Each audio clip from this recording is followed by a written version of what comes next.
بسا اوقات بہت سی محنتوں کا نتیجہ انسان دیکھتا ہے کہ ضائع چلا گیا، میں نے 10 سال محنت کی، حاصل کوئی نہیں۔ یہ ثمرات کیا ہیں؟ محنتوں کے ثمرات کا ضیاع۔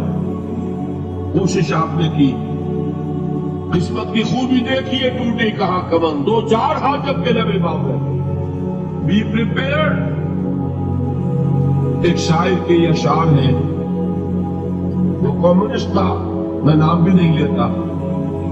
لیکن یہ کہ یہ اسی انقلابی، چونکہ ان کا بھی ایک انقلابی نظریہ ہے،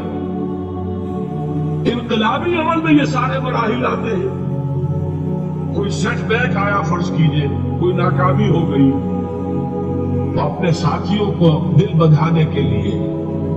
یہ فصل امیدوں کی ہمدم، اس بار بھی غارت جائے گی، سب محنت صبح و شاموں کی اب کے بھی اکارت جائے گی۔ میرے نبی کے ثمرات کا جو لفظ یہاں آیا ہے، وَنَقْصٍ مِّنَ الْأَمْوَالِ وَالْأَنفُسِ وَالثَّمَرَاتِ، سب محنت صبح و شاموں کی اب کے بھی اکارت جائے گی۔ دھرتی کے کونوں کھدروں میں پھر اپنے لہو کی کھاد بھرو،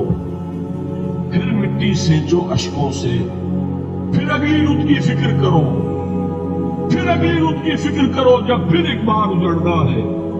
ایک فصل پکی تو بھر پایا، تب تک تو یہی کچھ کرنا، ایک مقصد ہے صاحب، انقلاب برپا کرنا ہے۔ ایک کوشش ناکام ہو جائے کوئی پرواہ نہیں، ریسٹ، پھر تیار رہو ناکامی کے لیے۔ ایسا نہ ہو جو انگریزی میں کہتے ہو for the best but be prepared for the worst. ایسا نہ ہو کہ دوسری مرتبہ ناکام ہو کے بددل ہو جاؤ، تمہاری ہمتیں جواب دے جائیں، نہیں، پہلے سے تیار رہو کہ دوسری مرتبہ بھی ناکامی آئے تو آئے، لیکن جب تک کہ کامیابی حاصل نہیں ہوتی ہمیں یہ کام کیے تھے۔ دیکھیے سیرت میں آیا کہ نہیں یہ واقعہ۔ بدر میں مسلمانوں کو فتح ہوئی تو احد میں زخ پہنچی کہ نہیں؟ 70 صحابہ شہید ہوئے کہ نہیں؟ اگر ان کی ہمتیں جواب دے جاتی تو گاڑی کیسے چلتی آگے؟ تو فرمایا وَلَنَبْلُوَنَّكُمْ بِشَيْءٍ مِّنَ الْخَوْفِ وَالْجُوعِ وَنَقْصٍ مِّنَ الْأَمْوَالِ وَالْأَنفُسِ وَالثَّمَرَاتِ، ہم تمہیں لازماً آزمائیں گے، خوف کی کیفیت سے، فقر و فاقے کی کیفیت سے، بھوک سے، جان کے نقصان سے، مال کے نقصان سے، محنتوں کے حاصل کے ضائع ہو جانے سے۔ وَبَشِّرِ الصَّابِرِينَ، اور اے نبی بشارت دیجئے صبر کرنے والوں، الَّذِينَ إِذَا أَصَابَتْهُمْ مُصِيبَةٌ، وہ کہ جب ان پر کوئی تکلیف آئے، کوئی مصیبت آئے، کوئی آزمائش آئے، قالوا انا للہ وانا الیہ راجعون، وہ یہ کہے کہ ہم اللہ ہی کے ہیں، اللہ ہی کی طرف لوٹ جانا ہے۔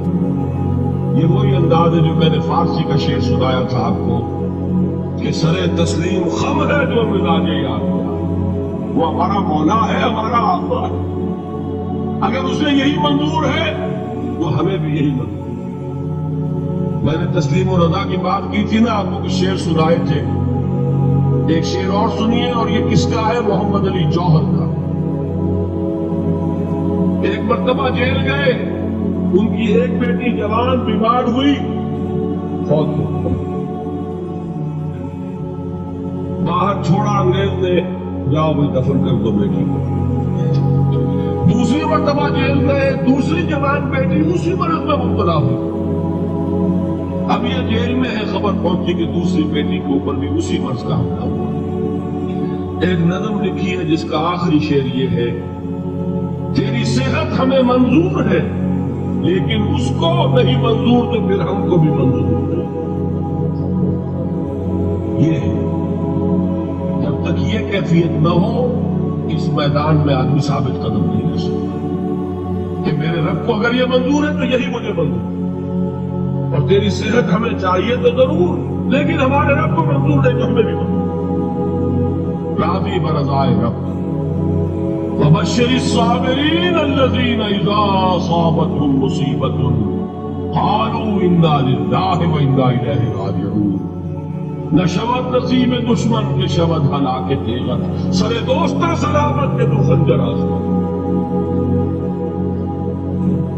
اولئک علیہم صلوات من ربہم ورحمہ یہی ہے وہ لوگ جن پر ان کے رب کی طرف سے عنایتیں ہیں اور رحمتیں ہیں وَأُولَٰئِكَ هُمُ الْمُهْتَدُونَ اور یہی ہے وہ لوگ جو کامیاب ہونے والے ہیں ہدایت پانے والے ہدایت یافتہ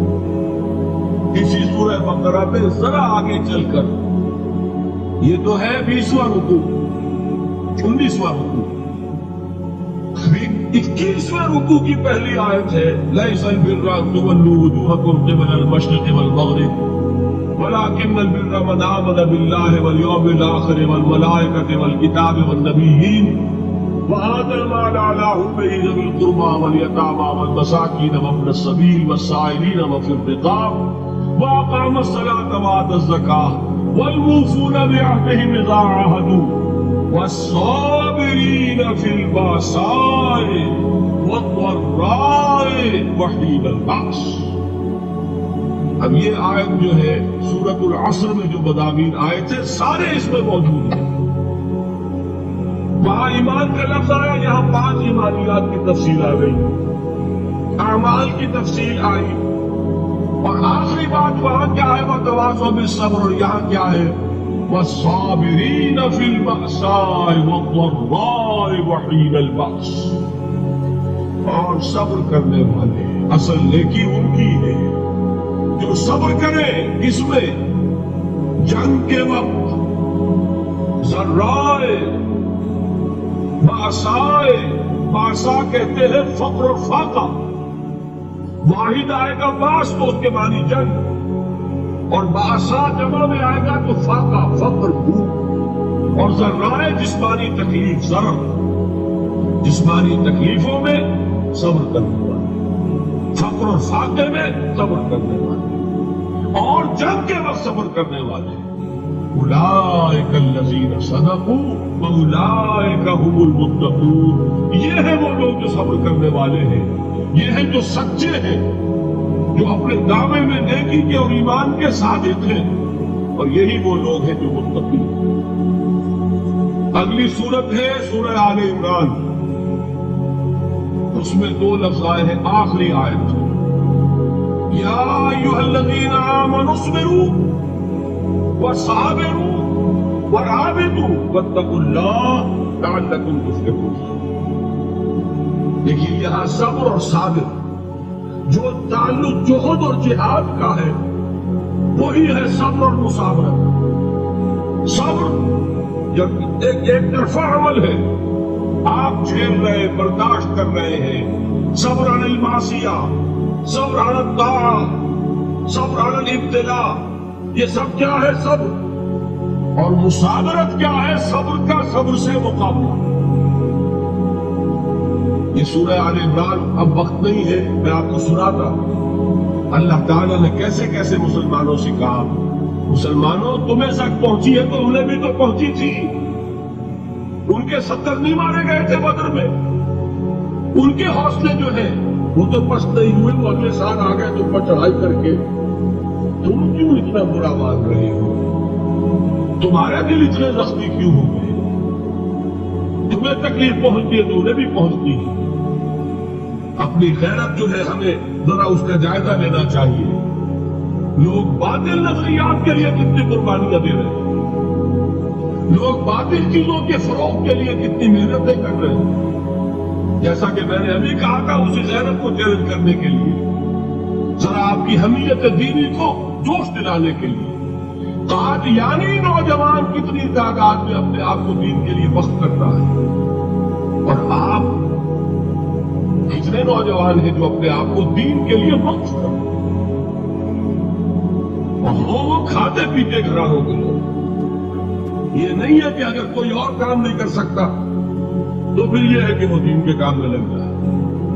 باصلاحیت لوگ کھاتے پیتے لوگ ذہنی استعداد رکھنے والے لوگ اونچے گھرانوں کے لوگ وہ وقت کریں اپنے آپ کو دین کے لیے اس کے بغیر کیسے باہر آ جائے گی کیسے عورت آ جائے گی تو دنیا میں باطل نظریات والے جو ہیں یہ بات کہی گئی ہے مسلمانوں، تم اگر توحید کے لیے لڑ رہے ہو، دیکھ چلے ابو جہل کو، اس نے گردن کٹوائی ہے شرک کے لیے، شرک کے لیے گردن کٹوائی، اور تم توحید کے لیے گردن کٹوانے کو تیار ہو؟ اس نے گردن کٹوائی کہ نہیں کٹوائی؟ اور کس طرح کٹوائی ہے؟ کہ بڑا متکبر قسم کا، فرعون قسم کا شخص تھا، جب گردن کاٹنے لگے تو کہتا ہے ذرا نیچے سے کاٹنا، تاکہ جب تم نیزے کے اوپر چڑھاؤ میرے سر کو تو اونچا نظر آئے، معلوم ہو سردار کا سر۔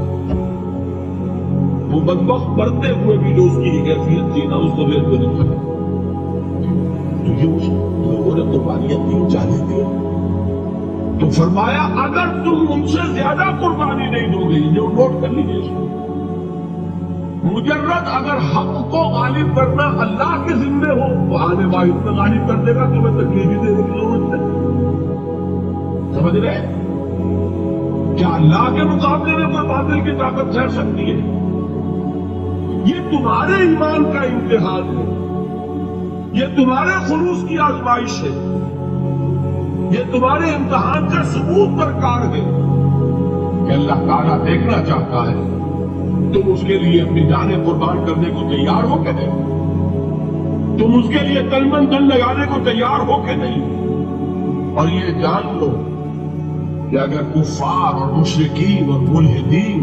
اور باطل نظریات والے وہ جو کچھ قربانیاں اپنے باطل نظریات کے لیے دے رہے ہیں، ان سے زیادہ اگر تم نہیں دو گے تو حق غالب نہیں ہوگا۔ انہوں نے جو صبر کیا ہے اپنے باطل نظریات پر، اگر تم اس سے زیادہ صبر کا ثبوت نہیں دو گے اپنے اس حق پر تو حق غالب نہیں ہوگا۔ اس لیے فرمایا یا ایھا الذین آمنوا اصبروا وصابروا، نہ صرف یہ کہ صبر کرو بلکہ صبر میں اپنے دشمنوں سے آگے نکلو، ان کے صبر سے بڑھ کر صبر کرو۔ وَرَابِطُوا، مرابطہ کہتے ہیں چوکس رہنا، ہوشیار، پہرا دو، ایسا نہ ہو کہ دشمن جو ہے غفلت میں تمہارے اوپر کوئی حملہ جو ہے کر بیٹھے۔ وَاتَّقُوا اللَّهَ، اور اللہ کا تقوی اختیار کرو، لعلکم تفلحون، تاکہ تم فلاح پاؤ۔